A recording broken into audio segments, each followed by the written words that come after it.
And we're rolling. Hey there, welcome back. This is session 10 of the SOFO sessions. This is transfer function part 5. Call it the shifting sands of phase, shifting sands of time. Basically, we're just going to go deeper into reading the phase response today. My name's Jamie Anderson. With us we have Michael Lawrence, who's riding shotgun here. We got Chris Tenjoris and Gavin Kanan on the thread. So I'll just, if you need to get in touch with them, there's their information. Of course, as always, support at rationalacoustics.com. That's your go-to email address. So let's get right to this. Okay, so this weird stuff has happened. I came in today to set up and nothing was working. I had to restart everything, and it's weird energy going on here. Maybe because it's April 20th. I don't know if that means anything. But what we're going to do, we're going to talk about a few things. I'll get the disappointment out right out front. I'm biting off a big chunk here, and the problem is, even if I am able to cover all this stuff, you're probably going to be disappointed because this creates as many questions as it answers. We're going to talk about time alignment. One of the major things that we use the phase response for is getting timing down in our system. So we want to talk about time alignment. There's so many issues with that phrase. Optimizing our compromises. We're going to talk about just tangentially timing mains to subs. We're going to talk about phase shift. Predominantly, we're going to look at in the last episode, or the session number 8, we were looking at just reading delay, or just bulk delay through the system. Now we're going to talk about phase shift, and we're going to talk about polarity. So reading phase shift and polarity, those are the other two elements in our phase trace. We'll talk a little bit about complementary EQ. We will touch on the live IR. The last episode in the SOFO sessions is going to be Wednesday, and that one's going to go into the IR measurement specifically. And so we'll touch on a little bit of the live IR, linear log ETC views, but more so possibly later. And I'm going to do a little bit of a crossover model. Now, none of this is here to teach you how to do a crossover in a system. This is all about reading timing in the phase trace and just using the phase trace to look at issues of polarity and timing. There's a lot more stuff that goes into doing a crossover. So I say caution, this session creates far more questions than answers. This is not a system engineering course. This is not telling you what you should do or talking about the choices we should make with the data we have. This is really just about reading the data. What always happens when we do phase day, what ends up happening, the payoff for understanding what the phase trace is just 1,000 questions about why does it work like that? And that stuff is outside the bounds of what we're going to be covering here. And I apologize for that, but that's just the way it is. Why do we get phase shift? What are the mechanisms? Those are deeper, longer courses. They're worth doing. That's not this session. Okay, so we get the disappointment out of the way. Let's review really quickly. One of the most important things we would have gotten from the last session on phase was just the slope showing the relative arrival time of the measurement signal to the reference signal. So when it's going down left to right, that's showing energy that's arriving behind the reference signal. When it's going horizontal left to right, that's energy arriving at the same time. And when it's going up angle, that's the illegal non-causal system where the output of the system is occurring before the input of the system. So lag, on time, lead. So those are, if you just take this away from it again, that's going to be very useful information. Okay, so let's talk about time alignment. One, we got it when I was first with Smaart with SIA software back at EAW. Almost within a month of my starting there, we got a cease and desist order from using the term time alignment. Apparently, that's trademarked. I don't think anybody's trying to enforce it anymore. It was trademarked based on the URI crossover. Somebody out there is probably typing in this information even as we speak, but that term was coined out there. It's an important term to us because we need to getting a system work, getting a whole bunch of different elements in a system to work together. Timing is a critical part of getting our system elements to work together. A more correct term might be signal alignment, right? Because we can't move time around, but what we can do is delay some signals to time and with other signals. So okay, so in 3D space, when you're setting, say, a delay system, the thing we just have to understand is there's no right time. There's no one time that works for all points in a three-dimensional space. If I have two radiating sources, if I say I was straight on axis right here, and I set my timing, so I delayed my delay speaker so it was arriving at the same time as my main speaker at that point.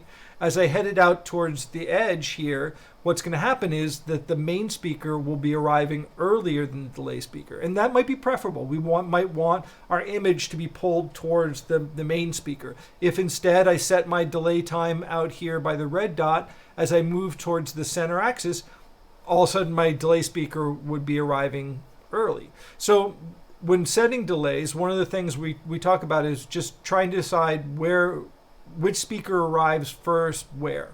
And sometimes it's a trade-off where you have to set your timing halfway across, and so as you move towards this axis, the delay speaker's leading. As you move away, the main speaker's leading. But remember, distance equals time. So while if we're doing something in a small room, these distances might be 20 feet. But if we're outdoors, say we're in a stadium, these distances could be 200 to 400 feet. And so the time offsets become much greater. Our hearing mechanism isn't so forgiving.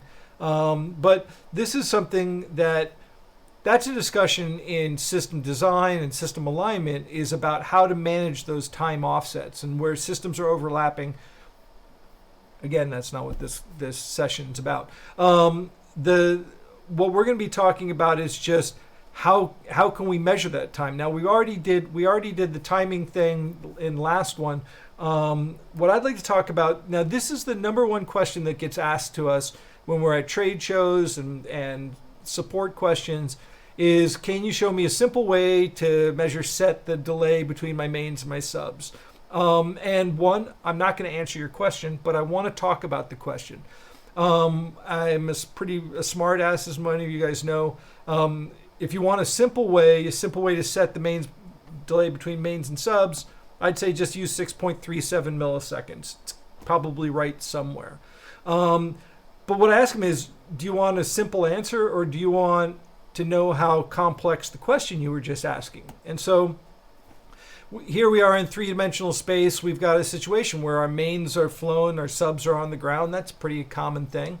Now, what we don't have to do crossovers in our main systems very much anymore. Normally, we're relying on the manufacturers to take care of that for us, and that's a great thing. However, one of the crossovers that we do have to time quite regularly as system engineers is actually the main to the sub. Now, here's a weird question. Would I design a speaker where two elements of the speaker are 15 meters apart? Well, that's a long way away. Let's say 15 feet apart in a couple dimensions. And the thing about it is, as I move around through the seating area, the listening area, my relative distance from those two sources is going to change. So obviously, there is no one position that's going to be right, timing that's going to work for all these positions. So the first step in doing the timing of subs is going to be choose a position. So somebody has to make a choice about where that timing position is going to be. If for some reason you want your mains and subs to keep their timing perfect throughout the entire listening area, then you have to have your subs radiating from the same physical position as your mains. That's the only way sort of a coaxial setup. That's the only way that timing is going to hold up over a large portion of space. So when, say, you're timing a system like this, the first decision you're going to make is, what's my timing point? I've seen some great spreadsheets that people have done that are about where in the physical setup where am I maximizing best crossover timing? Like, do I time really close to the sub, or do I time right down here close to the sub? Do I time back here? And it actually is a pretty good, some people built some pretty good tools for modeling where's the best place, your best compromise. It's all just optimizing compromises, really. And so you choose that position. Now, here's the thing, is that we're not just done there, because the thing, we have to deal with the fact that any system that filters, any system that treats one frequency different than another, by the terms of minimum phase, it's going to cause some time smear. So the act of treating one frequency different than another, whether it's a physical system, whether it's analog system, digital system, doesn't matter, is the act of filtering that signal is going to smear it out. It's going to cause some amount of phase shift. Okay, so Jean-Baptiste Joseph Fourier was saying our signals are built up of a whole bunch of sine waves of different frequencies, right? So minimum phase tells us that if I have a system that treats one frequency different than another, I'm going to get a certain amount of phase shift. Think of it this way: like when you're sending your signal through a system, and like a prism is causing that dispersion, it's basically creating a different amount of delay per frequency. So phase shift is a sort of a smearing of the signal over time. So if we take that back to our situation where we've got a main system and a sub, they're both basically two bandpass filters. And so if I then take this to mean, okay, the signal coming from the main system, even though it all went in at the same time, it's not all going to reach that listening position at the same time. In general, what you're going to get is the high frequencies are going to be getting there before the low frequencies. Same thing is true with the sub. So if the mains are arriving before the mids are arriving before the lows in the main, same thing with the sub, it means that not only do we have to choose a place, but we have to choose a frequency. Now, normally one of the ways we choose that frequency is we're going to choose the crossover frequency. At the crossover frequency, that's where the two systems are equal level. That's where we're going to get the most interaction between the mains and the subs. And so this is where we want probably our best phase relationship, and timing is going to be one of those things. So what I want to do is I want to find the arrival of that energy in the sub and in the main. This is where the phase response is going to come in handy, because the phase response is going to help us find not just the arrival of the high frequency energy, because when we go and look at the impulse response, generally that really sharp peak is the high frequency energy. But we don't want to time the high end of the main box to the high end of the sub. We want to actually time the low end of the main to the top end of the sub. And so we're going to use the phase trace in a way to find the crossover energy in the sub and the crossover energy in the main. Once we got that, then it's simple math, just figuring out, well, the first step when you're timing two systems together is figure out who's arriving first. Why? Well, because I don't have a magic undelayinator. So the thing is that I have to figure out who's arriving first and delay that signal to who's arriving second. So that's one of the first questions we're going to ask, and we'll use the phase trace to do that.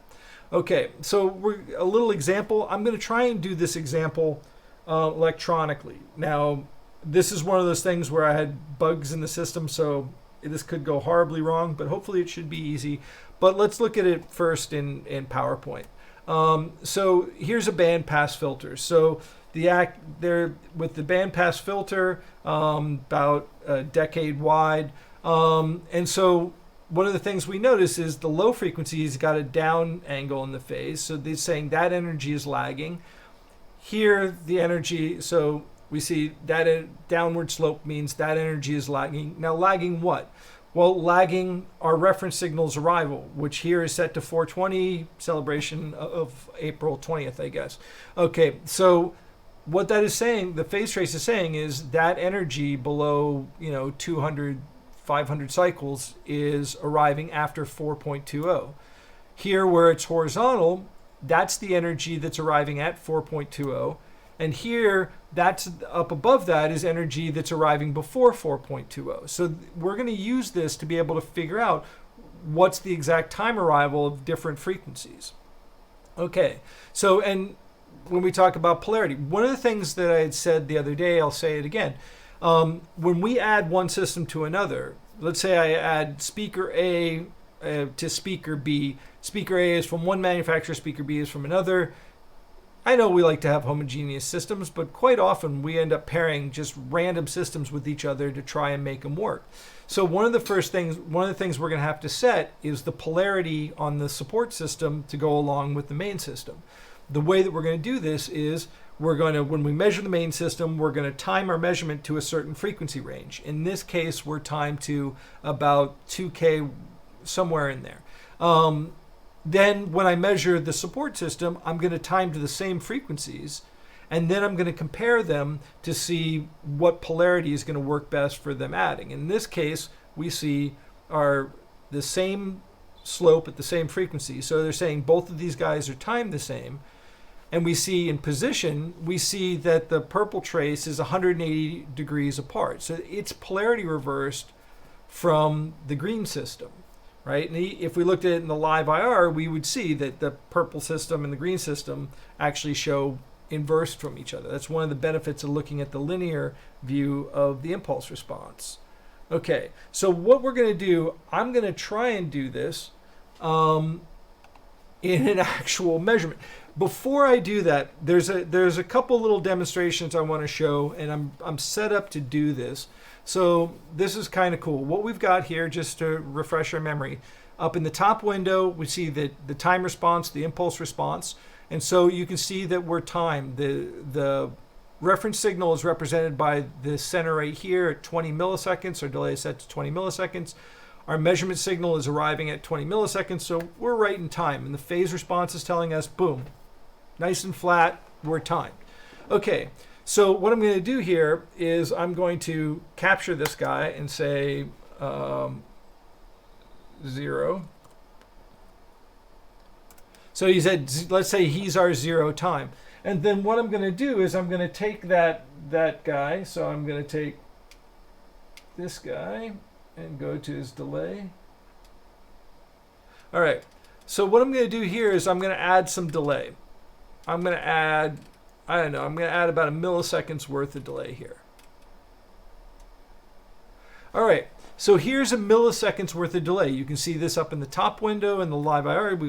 We see the phase response is going down angle, so it's saying lagging. The signal is now lagging. So here, this would be the same as a signal arriving 1 millisecond later. So what are we going to expect to happen? Well, now I'm going to look at the relative phase here, and I'm going to say down here below about 125, they're still within about 45 degrees of each other. I'll see good addition down below.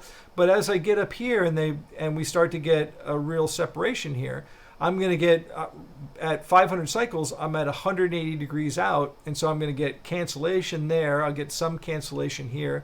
Now I can take my phase response and I can roll it around if you want. And we can look at it this way.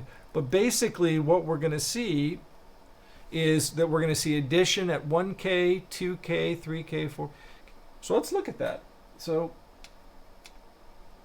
boom. So there's our guy. This is our friend, the comb filter. And so the comb filter, we've got an arrival 1 millisecond apart, and we can see that the comb filter frequency build up at 1K, 2K, 3K, 4K. Then that's just because the relative phase of the second arrival, it's a different amount by frequency. We can see that if I took that delay time and I moved him and I made the delay offset greater, we're going to see the comb filter frequency moving down. So now we're at a half a millisecond out, or I could move him, 2 milliseconds out. I go to half millisecond out by taking him and putting him, that should be about a half millisecond because the first null is at 1K.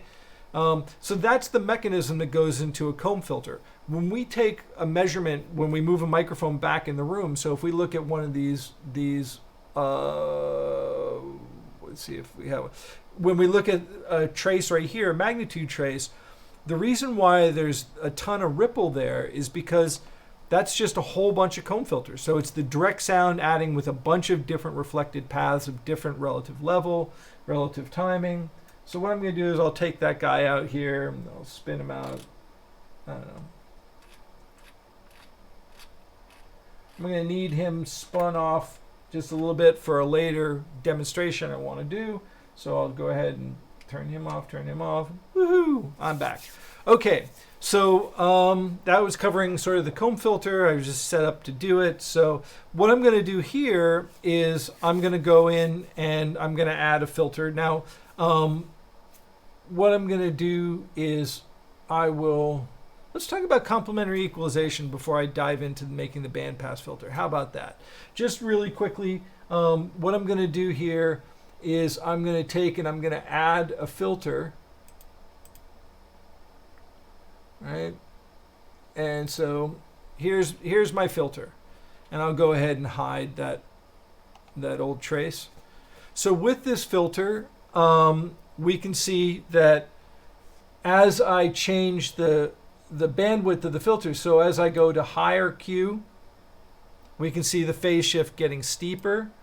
As I go to lower Q, right, the slope of the phase trace gets shallower. So remember, steeper means more time offset, shallower means less time offset. So as I'm going to higher and higher Q, I'm getting more and more time offset or more time smear. Okay, so I'm going to take this guy and I'm just going to go ahead and type in. I'll take him back, and I'm just going to capture this filter really quickly. So the reason why I'm making, I want to show you this is because we're going to be using equalizers, and equalizers, because we're using filters cause phase shift. But one of the things that I hear all the time is that people believe that when you add a whole bunch of filters, you cause phasing. You get this excess phase or something like this. The phase response of the filter is causing a problem. So what I'm going to do here is I'm just going to get rid of that filter. I'm going to go to its complement. So what we're going to be doing is a thing called complementary EQ. So that we're going to be measuring the response of the speaker in the room. And so we're going to see a buildup of the system, and we're going to try and use an EQ to de-emphasize it, to start to treat it. Well, the cool thing is that our physical systems are a minimum phase system. So if I have a system that's causing a buildup, right, it's going to have at least that phase shift that is attributed to that peaking filter. And so if I'm applying the complementary filter, so where there's a buildup in the system, I'm applying the cut filter to be the complement. The interesting thing is that you notice that the phase response of the filter is complementary as well, meaning that the phase response, let's go back down. So this guy right here is, if I add the two filters together, I notice that the cut filter, let me put that filter, let's capture this guy just so you can see him. And so here's the sum of the two filters. And so what we get is that the phase response of the filter is helping as well. So this whole idea that filters have phase response and that's a bad thing, that's not. I mean, if the filter is helping in magnitude, it should be helping in phase. You probably won't see something as dramatic as this where it's like flat, but it's not going to be causing a problem. So one of the things that I go back to is that I was often told, don't use high Q filters, like really narrow filters. So, see, I told you I was going to mess this up, but filter 2. So don't use high Q filters for doing equalization. I want to go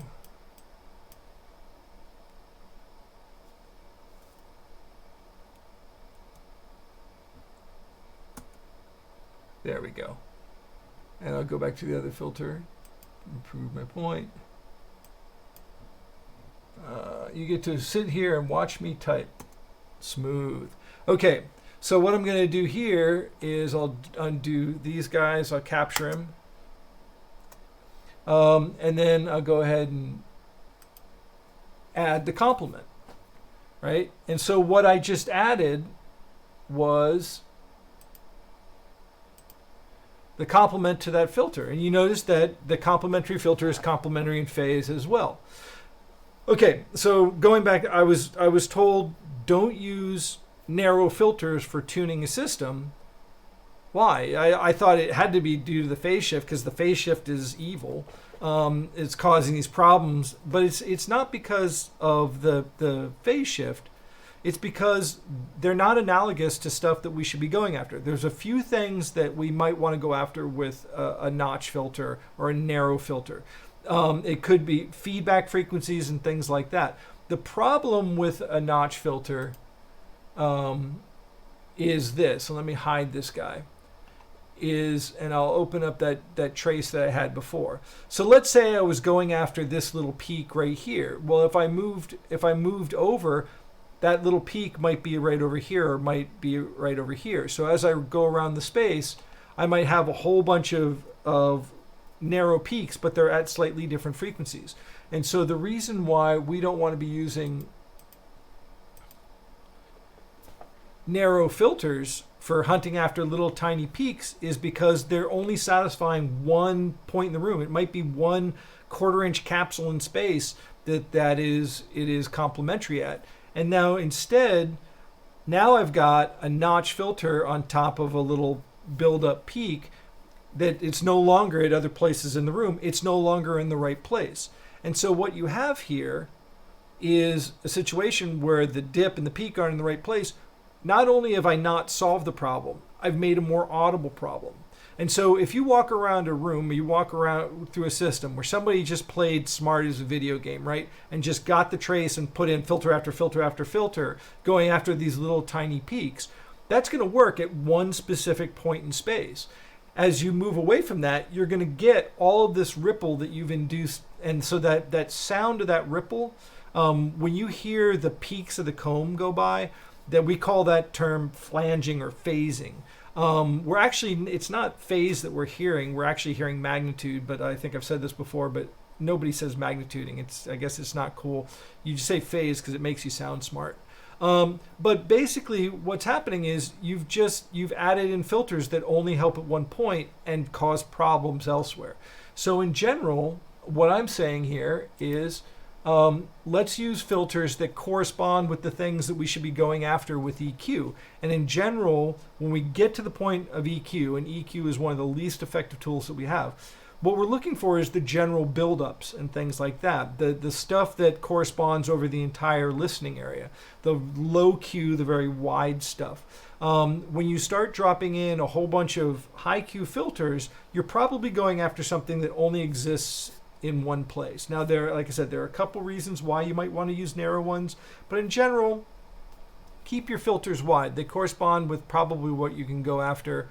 You're not causing audible damage. Okay, so that's my little talk about complementary EQ. We can touch back on it a little bit later. Let's get to the point that I think you guys, what we wanted to talk about, and that is what I'm going to do is I'm going to add a high pass filter.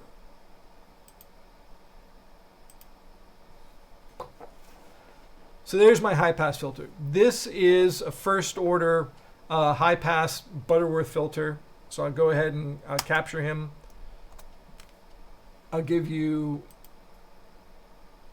second order, capture him. I'll give you third order, capture him. I'll give you fourth order, capture him. And then I tell you what, I'll just rampage right to the eighth order. So the order of the filter, per order of filter, we're getting 6 dB of roll off per octave. So we captured him. Maybe I captured him twice. Don't know. Okay, so what I'm going to do here is I'm going to roll the phase trace down so we can take a look at this. I'll take my magnitude trace and move him up so we can see what's going on here. And what I've done already is I've used my coherence blanking. So you see how we've got all sorts of crap on the screen down below 125 cycles, particularly with this last filter, because we've got basically no signal down there. My coherence is terrible. So what I'm going to do here is I'm just going to drag this guy up just to help clean up the screen. So come here.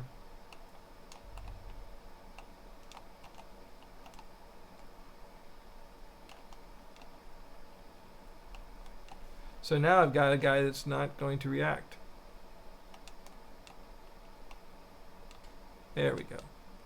That helped clean up the screen. I'll drag this guy back down. No, there's ghosts in the machine today. Ghosts in the machine. Okay, so what we're noticing, though, is that as I increase the order of the filter, as I go to a higher and higher order filter,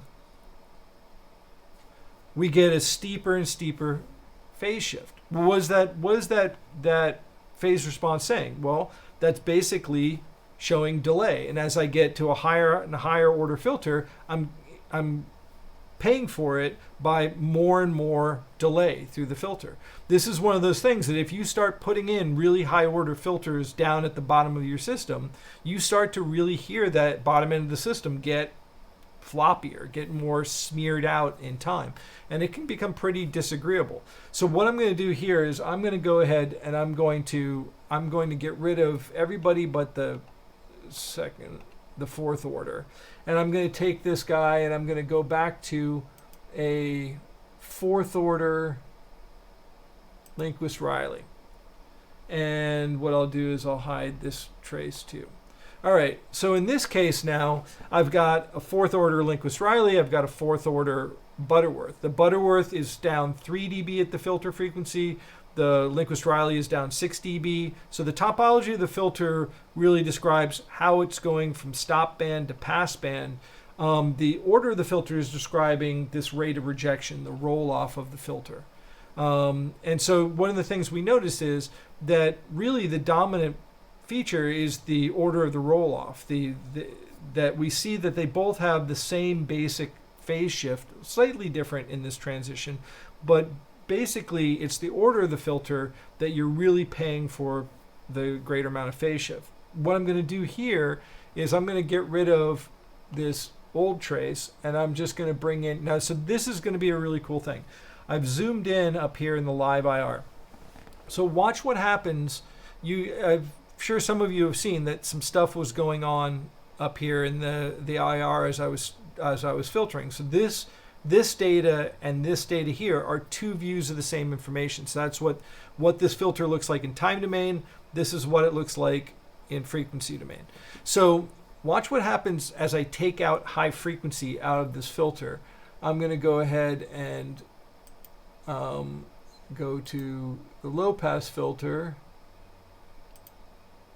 and I'll match them. So I'll do a match pair of Linquist-Rileys here, and as I drag this filter in, watch what's happening to my impulse response.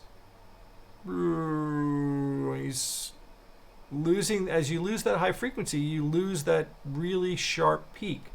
Now I'm going to bring them on down to about, there we go. So this is something going from 250 to 2.5K. So that's about an octave right there. Now what I'm going to do is I'm going to go into the upper window. I'm not going to click on the boundary because that would zoom me out. But what I'm going to do is I'm going to click on the trace or near the trace, and I'll hit plus, and I'll look at that. I'll blow this impulse response up. Okay, so a couple of questions that we'll talk about here, and we're not going to get too deep into this, but I just want to point some things out. Okay, the first thing that becomes obvious is phase isn't flat anymore. In fact, there's no place in phase that's really showing flat except maybe at the very highest frequencies. And in fact, what we see in the impulse response is the same thing. The center is what we're timed to, but very little of the energy is arriving right there at 20 milliseconds. Everything is arriving behind. Everything is lagging behind. So that's what our phase trace is telling us, is that everything is lagging. The energy is smeared out in time. Now, what I'm going to do here is I'm going to go ahead and I'm going to hit find on my delay. And so it's going to find this peak right up here. I'll go insert the delay. Okay, so what are we timed to? Well, what we're timed to now, lagging, lagging, lagging. So what we're timed to is something right up here around 3K. This energy above 3K is leading. The energy below 3K is lagging. When we're looking at, let's look at the live IR. Now, we're not going to dig too deep into this, but I want to talk about the ways looking at the live IR, because one of the things I want to do is actually go to a different type of view here. So I'm going to jump back over into the PowerPoint. Let's talk about a couple different ways to look at our impulse response. So the first way we were looking at it is by the linear view of the impulse response. That's going to show us the full oscillogram. So it's going to show us both positive and negative going energy. The cool thing about that is then that if I activate a polarity reversal, swap positive for negative in the circuit, that will flip upside down. So I can see a polarity reversal in the linear IR. The bad part about the linear IR is that its linear scale really highlights the tallest peaks. Any stuff that's lower on down. Imagine I had a reflection coming in at 12 dB down. Now 12 dB down, because we're expressing a logarithmic scale here, 12 dB down is a quarter power of a quarter power. So on a linear scale, it's going to be 1/16 the size of the impulse. So the logarithmic scale, one of the things that the logarithmic scale does is blow up the stuff, particularly the stuff that's lower down in level. And so when we're asking questions, when we're taking an impulse response, if we're asking, hey, what's the arrival time of the direct energy? Well, then the linear view is great, because it's really going to focus on the high frequency, direct arrival, loudest arrival. However, if the question I'm asking is what's going on acoustically, I want to know about reflections and reverberance, then I want to go and look at my same data but on a logarithmic scale that will really help blow up the stuff that's lower down. Or if I'm measuring subwoofers, again, subwoofers energy shows up really compressed, really low down on a linear scale, and we'll take a look at that in just a second. So the linear view is what we're generally, that's the default setting, but then we've got the logarithmic view. In the logarithmic view, so here's the odd thing that we've got going on here, because what we're looking at is actually with the red trace, with the linear view, we're looking at a three-dimensional trace.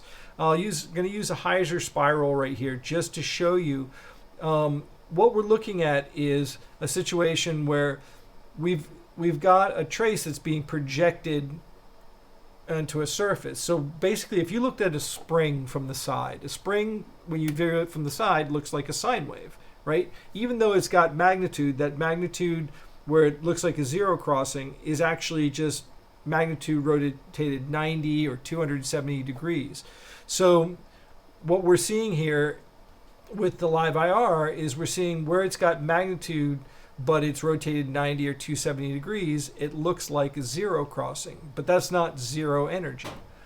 Okay, with the log view of the impulse response, we basically get the logarithmic scale, but the zero crossings still look like zero crossings. I don't really like the log view of it. It makes, in my mind, it's almost like I've got multiple arrivals. And so the third view of the impulse response, the ETC, the energy time curve, this down here says envelope of log impulse response. The ETC is just going to tell us about the magnitude of the arrival over time. So it's kind of taking phase out of the situation right now and just giving me the magnitude of arrival over time. But here we can see the energy has been smeared out over time. So what I'm going to do is I'm just going to go back over and I'm going to jump here, and with the Smaart in the upper left-hand corner, I'm going to take this guy, instead of showing linear scale, I can go to logarithmic scale. Now I'm going to click in the window, and I'm just going to move, I'm just using page up, page down to move that trace up on the screen. So there's my logarithmic view, and you can still, this stuff down here shows up a lot better. If we look at the linear scale, it looks like very little is happening back there. But I'll also switch over to the ETC view. And that right there makes a lot of sense to me, because here we've got the energy that we've got the peak right here, but we've got energy that's smeared out and arriving later. Okay, so let's use the phase response to ask a question here. We're looking at a system where its energy is smeared out over some period of time. It looks like, close to about 5 milliseconds or thereabouts.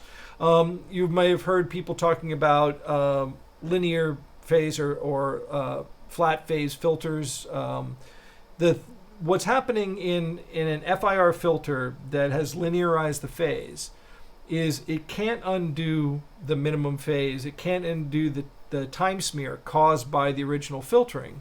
But the way that we get to flat phase, and remember, flat phase just means everybody, or linear phase means that everybody is arriving at the same time. And so we have basically two ways of solving this problem, but one of those ways is illegal and we're not allowed to do it. And that is, we can either have this late arriving energy speed up and arrive with this early arriving energy, but we can't undelay energy. And so the way that you linearize the phase is by having a second part of the FIR filter, which will basically delay all of this energy till the latest arriving energy. And so you end up trading just latency through the filter for linearized phase. So everybody comes through the filter at the same time, but everybody's going to take a certain amount of time to go through the filter. There's the big question is, with a linear phase filter or a flat phase filter, am I willing to have the delay through the system? Tell you what, Jamie, can I jump in for a second? Yeah, can you add some low frequency to your voice? Now I can. It just takes a little time. Yeah. A couple of folks are asking if there's a way to see that live IR pane a little bit larger, so maybe you can show the proportional pane setting. Yeah, okay. So the proportional pane setting is in the transfer function options, and you come down here and it is right there. And so it's going to give, go ahead and apply this. Hit OK. Remember, if you're going to change something, hitting apply will make sure that it's showing it on the screen. Okay, so one of the things that I'm looking for here is I want to get a feel for what's going on. Let's say that my crossover, my crossover between, say, this is a mid driver and a low driver. Let's say that the crossover is happening right here at 300 cycles. All right, so what is the phase response telling us? The phase response is telling us, well, that's a down angle, that energy is lagging. Right now, we're timed to this energy right here, which is this energy, this initial energy here. So what I'm seeing here is that the 300 cycle energy is arriving later. So what I'm going to do is the same game we played a couple days ago, is I'm just going to adjust the delay, and I'll grab the phase trace and I'm going to roll it down here. So I'm looking at right here, I'm looking at about 300 cycles, and I'm adding delay to my time alignment, my time alignment to my measurement time here, and I'm just adjusting it. So now he's lagging down. Here we're timed to something, I don't know, right around 400 cycles. Here, this energy is leading, so all of this energy is leading, this energy is lagging. The energy arriving right there is about the 400 cycle energy. Let's keep going until we get this guy to be basically horizontal at about 300 cycle. And so this right here, so at 21.40 milliseconds, that guy right there represents the energy coming out of the filter at 300 cycles. So if I was, say, timing this mid driver to the low driver, I would, with the phase trace, I was able to find the arrival of that energy. So I can go ahead, I put this guy back. Now, an interesting thing is when I hit find, there's a little checkbox that says ETC. If I check that box and I hit find delay, the peak that it finds is actually the peak of the ETC curve. So the peak of the linear IR, if I go and look at this guy as in a linear view, you notice that this guy is off the peak. In fact, it's closer to what appears to be a zero crossing.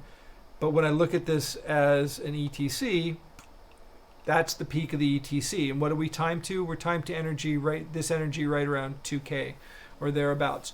So going back to it, what we're looking at here is we're looking at a system where as soon as I made a bandpass filter, I created a situation where the high frequencies were coming out before the mid frequencies were coming out before the low frequencies. So I can't really ask what time is the energy coming out of the filter. I have to ask more specifically, what time is the energy at whatever frequency is coming out. Now what I'm going to do is I'm going to capture this data. Now it may be, well, I'll just capture that data, and then I'm going to do something crazy. I've just got to find it in here, and that is, where are you? Where are you? I should know where this control is, and I don't. A box, unit, input source. Oh, there it is. Ha! So what did I do? Well, I just inverted the polarity. So you saw the whole trace move by 180 degrees on the screen. Now, the ETC view doesn't really show what was going on there. If I will go back to the live IR view, you can see that when I swap that impulse, he flips upside down. So this is one of those great things, is being able to use the linear view of the impulse response as sort of a polarity indicator. Now, you got to keep in mind that the impulse response of a system is going to be a summation of the physical systems, the drivers, the electronics, all the crossover filters, everything. So you can't expect two random speakers to have a matched impulse response. However, if I have a whole bunch of speakers that are supposed to be the same, let's take a ceiling speakers. A thing I love about ceiling speakers is they're always installed by trained professionals. So the thing is that, say I have a whole bunch of speakers that are installed in the ceiling, they're all making noise, I still want to be able to check them for polarity. Well, I probably can't just turn them on one at a time, but the cool thing is that as long as I can put my microphone where it's closer to one ceiling speaker than any of the others, and the cool thing about time domain is direct sound gets there first, right? So when we look at the impulse response measurement, the first arrival, the first impulse is going to correlate with the driver that's nearest to the microphone. So I can put that microphone underneath the ceiling speaker, and I could be 5 feet away or I could be 50 feet away. As long as I'm at least a couple milliseconds closer to this one speaker than to another, I should be able to look at that impulse response and just look at its signature. Is it going down, up, down? Is it going up, down, up? But I would expect all of my drivers, because they're all the same speaker with all the same electronics, I would expect all of them to have that same impulse signature. So as soon as I move my microphone underneath one that has an invert of that, flag goes up. Now you still have to get up into the ceiling and rewire it, but at least you were able to check for that polarity reversal. Same thing is true when you're taking a measurement of your system. When you're setting your delay time, and let's say you've got 30 speakers and they're all the same, or even just a couple speakers and they're all the same, if my impulse inverts when I measure one system compared to another, then I want to stop and I want to check to see if I've got a polarity inversion. So that linear view of the impulse response is a nice little checker for looking at that. Now it doesn't completely convict it, but at least we can go look at the phase response and see, do I have that separation, that where I've got 180. So I'm timed to the same frequency, but they're 180 apart from each other.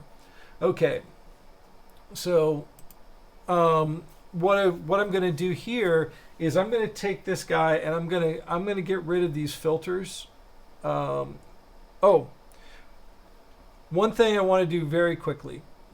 What I'm going to do is I'm going to go back to ETC view here, and I'm going to take my crossover, and I just want you guys to watch what happens as I move this up band and then down band. So I'm going to move this guy up band a ways. Oop.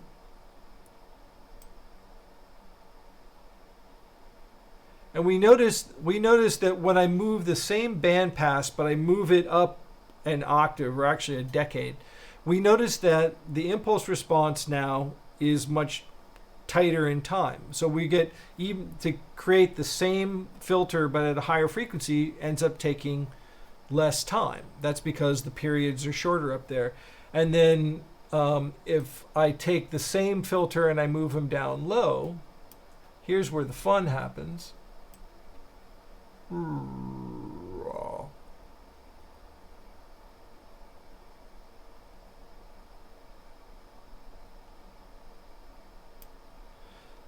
And if I take a look at this guy on a linear view, this is always fun.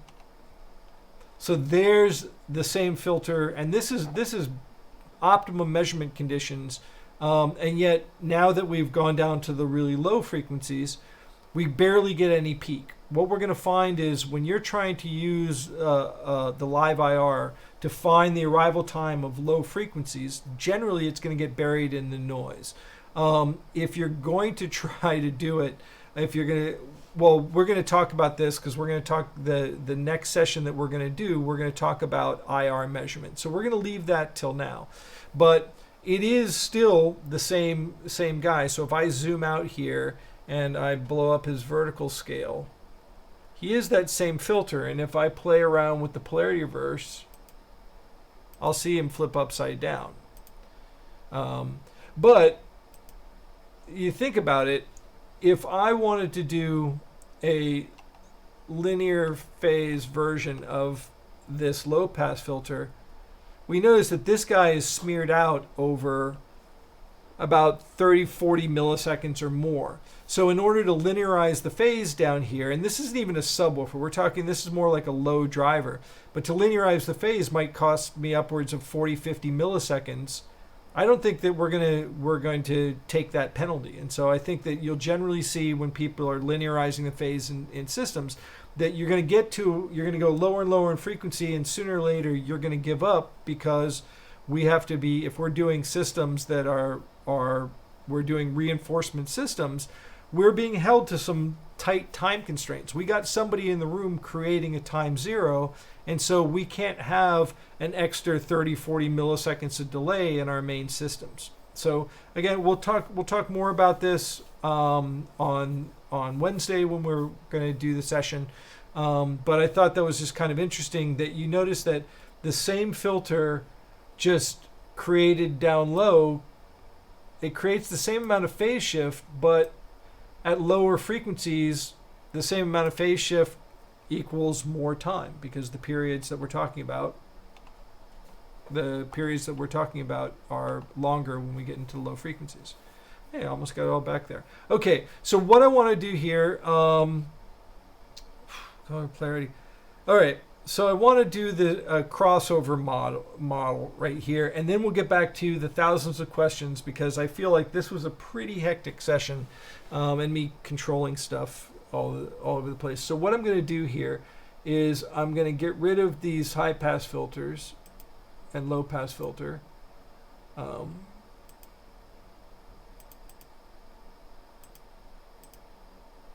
I can get rid of him. I'm going to throw this out. And I'll flatten all these filters. Okay, so what I've got here, this guy back in the middle, and I'll set my timing. There's my timing. Okay, so what I'm going to do here is I'm just going to mock up a crossover, and I want to talk about trying to put some of this stuff together and look at some issues with timing. So what I'm going to do here with this guy right here is, yeah, okay. So I'm going to take this filter, I'm going to put in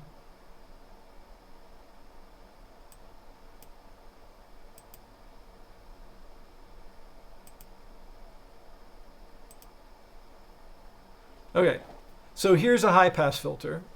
I come over here. So this represents, say, our high driver. Okay, so I'm going to capture this. So let's say I'm measuring a system, And this we could be doing this down low. It doesn't really matter the frequency that we're doing this at. But what I've done is I've timed my measurement. I'm measuring this high driver. You notice that what I'm timed to is this energy right up here.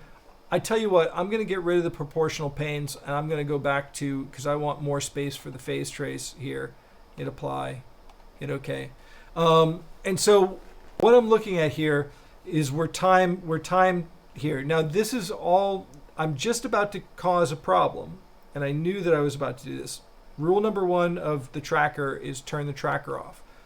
So I'm timed to the high driver. So now what I'm going to do is I'm going to turn off the high driver and turn on the low driver. So this would be my low system, and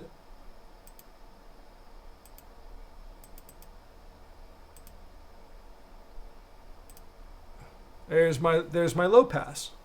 Okay, so the first question here, now what's very important is that I measured both of these systems with the same time reference, which is 24.21, right? So I didn't go back and I didn't change my timing. That's why I made sure that I had turned my tracker off, because the tracker was just going to jump in and ruin everything. So here I have a situation where I've got my high system and my low system. Who's arriving first? Well, if we go through it, where is crossover? Crossover is right around 1K. So I'm going to roll the phase trace so 1K is more in the center.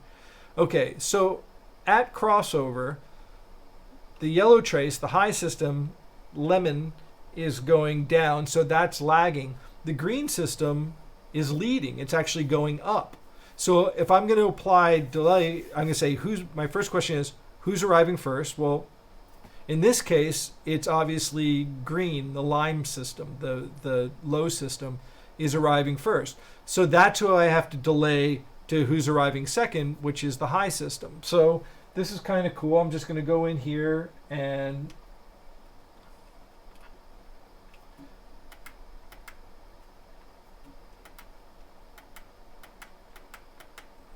there we go. So I'm going to take the low system, and I'm starting to dial in. So I'm just reaching over to the processor, and I'm dialing in delay. And what we see is, I'll take this guy, I'm going to put him right at crossover. So we've got a little marker that's what's going on right there. So right now we still have a situation, green is up angle, so green's arriving first. Now here we have an interesting thing that's just about to happen. Right there, at crossover, they're actually in phase. They're out of time with each other, but they are in phase with each other. Remember I was talking about the old way of the old dog way of setting the delay of the sub. You just invert the sub and you play with its time till you get the biggest null at crossover. All that's going to do is guarantee that you are in phase, not in time. So here's another situation. Here we've got a majority of the energy down low is we're timed to that energy and timed to this energy, but the bottom end of the high driver is still lagging and the high end of the low driver is leading. So we've got these crossing phase. So I'm going to keep going. Keep going. And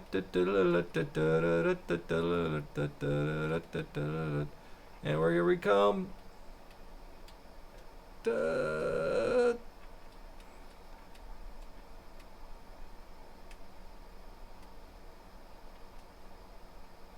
Boom. And there we have a situation where now they're in phase and in time.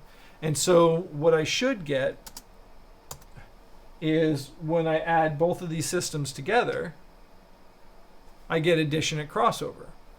So I'll go ahead and I'll capture that. And so there I've got perfect addition through crossover. This is why I use the Linquist-Riley. Is Linquist-Riley, if the filters are set to the same frequency, they're 6 dB down at the crossover, so we'll get perfect addition through the crossover. We're not going to talk about why I would use one filter over another. That's not what this thing is about. But here's one last thing to do that's interesting. I'll take this guy And there I inverted the polarity. So here we get massive cancellation. Now, the question I could ask, though, is which driver did I invert, the high driver or the low driver? Well, in this case, you can see in the high driver, the high phase, so the blue trace, we're going to learn a quick thing here. This blue trace, he doesn't show up really well on my screen, so I'm going to go to that trace. I'm going to go to info, and I'm going to get this trace some color. Now, I like that color if I was a lighting designer. It looks like Congo blue. Lee 181 for any of you lampies out there that still don't use dichroics, I guess. But what we've got here, he's got a cool symbol right here. But you notice that in the low frequency, the polarity is reversed down the low frequency, but in the high frequency, he's in phase. So I could come over here and fix this by reversing the polarity, and there I've got good addition. But in this case, what I've done is I've also polarity reversed the high to make them work together. The one last thing I want to talk about, and then we're just gonna hand it over and call this very unsatisfactorily done, is that you'll notice that when I'm inverting the polarity of the low driver, he doesn't show up really well in the impulse response. So if you look at the live IR, even if I zoom in on this guy, so you can really kind of see that impulse response right there, you'll notice that when I invert the polarity, why aren't you,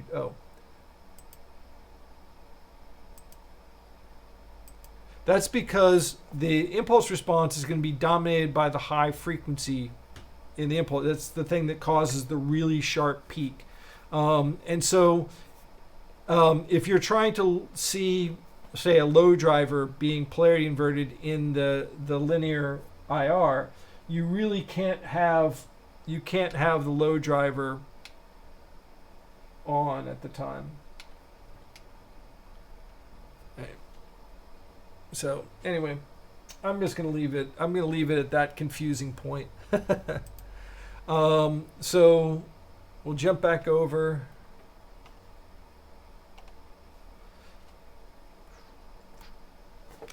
Okay, so yeah, I tried to bite off a lot more than I should. Normally I do this in twice the amount of time in the class, and it still leaves people confused. So it might be me. What do we got for questions? Actually, we're in pretty good shape, but a couple of folks asking you if you open up your delay finder settings, there's a checkbox for using ETC. Can you talk about that? Yeah, I just did, but I will jump back over. I will show them some stuff that they shouldn't touch. How about that? I'm sure the support folks will love that. Yeah, well, it is call drivers. They're lonely. Everybody's lonely right now. So what we're looking at here, the ETC thing in the delay setting, when I hit find, there's a little checkbox that says use ETC. Right? If I uncheck this and I hit find the delay, I'll go ahead and insert. That's the time that I had inserted. If I go easiest way to do this, it's going to show up better if I put the band pass back in. So I'm going to go ahead and take that guy and go through and take this guy. I'm going to open this guy up when we go. So this is the one we were talking about, right? The ETC checkbox. That's what you're asking about? Yes, that was the question. Okay, so the best place to go for this, because I would have to run back and change my settings up here, is we're going to jump over here Wow. I'm just impressing people. Little review here. Okay. So what we notice here in these two different views, the peak of the linear and log IR is going to be this peak down here. Generally, the peak of the ETC ends up being a little bit lower in frequency, ends up being a little bit later. Now, you got to understand, there is no right or wrong here, right? What you're timing to is one's timing to a higher frequency, one's timing to a lower frequency. When we look at the ETC, you notice that, see this area right here where this guy looks like a zero crossing? He's not zero magnitude, obviously, because if you look at the ETC, he's practically the peak of the ETC. But his magnitude is shifted 90 or 270 degrees, and so he looks like a zero crossing here. So the peak of the linear impulse response and the logarithmic view of it tends to be higher and a little bit sooner. So you're timing to a higher frequency. When you go for the peak of the ETC, it tends to be a little bit lower. If the peak of the envelope function is a little bit later. But this is a higher frequency than that right there. It's not that one's right and one's wrong. Okay, let's go back to, because if I come over here and I look at, I'm gonna have to do it. I'm just gonna have to do it. So we'll take this guy, we'll roll him up.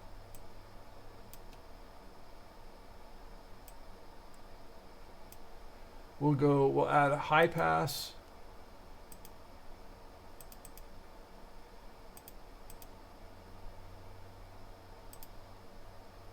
Roll him up.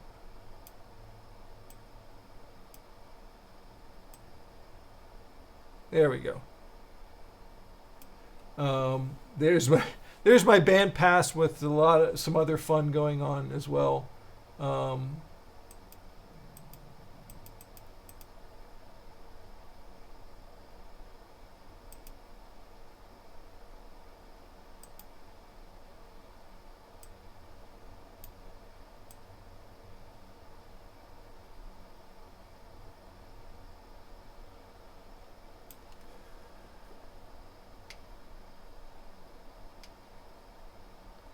There we go. Yeah, I'm just shooting from the hip here. So what I'm going to do here is I'm going to go, so there's the linear view of the impulse response, so I'll blow him up. Okay, so if I hit find and insert that delay time, I found this peak. I'm timed to these frequencies up here, these high frequencies right here. So that I'm timed to that peak. But one of the things we're going to notice is that if I look at the ETC, the peak of the ETC is actually a little bit behind it. And if I say find, but I say, you know what, I want you to time to the peak of the ETC, and I hit find delay again, and hit insert, right? What I'm timed to is a little bit lower frequency, so he's moved a little bit later. The thing is that the peak of the ETC generally is going to be a little bit lower in frequency than the peak of the linear IR. That's because the linear IR's preference for very high frequency energy. There is no, like, if I said, what's the arrival time of 300 cycles, right? We just went through this. The arrival time of 300 cycles is none of these. It's sometime later. It's sometime right around here, out here. So that if I took this guy and I added a whole bunch of delay, so now I've retimed, and so now what I've found is somewhere around 410. So that energy right there corresponds with the 400 cycle energy. So does that make sense, or am I digging a deeper hole, or? What I mean, No, I think that definitely addresses some of the questions right now. So I one of think the that's good. things one of the things that I will put out there though is that when we start going to look at low frequency, when we look at high frequency, it's super easy to find. As soon as we start looking at low frequency, we're going to find the ETC view is going to be the most helpful way of looking at our impulse response because it's going to really have a pronounced. It will have. You'll be able to look at the ETC view of the subwoofer and find that peak on the subwoofer. Where if you're looking at the linear view, it's barely going to show up. So we'll talk about that next episode. So okay. See, I told you I was going to create a mess with this one. Any other questions that came out, or have people just fled? I think we're in good shape. I think you've addressed everything. So no, I think we're about ready to wrap it up. Okay. One other question that somebody didn't ask, and thank you for not asking this question. The way I did this, the modeling of the crossover, because normally when we do classes, when we do this, we also do this with a live speaker, but stuff gets a lot more messy when you start adding in reverberant fields and stuff like that. The thing is that people often ask, when you're playing around with timing, what does it sound like? This is a great way of modeling the systems. Like what we've got is I've got a processor that is a 4-in, 8-out processor.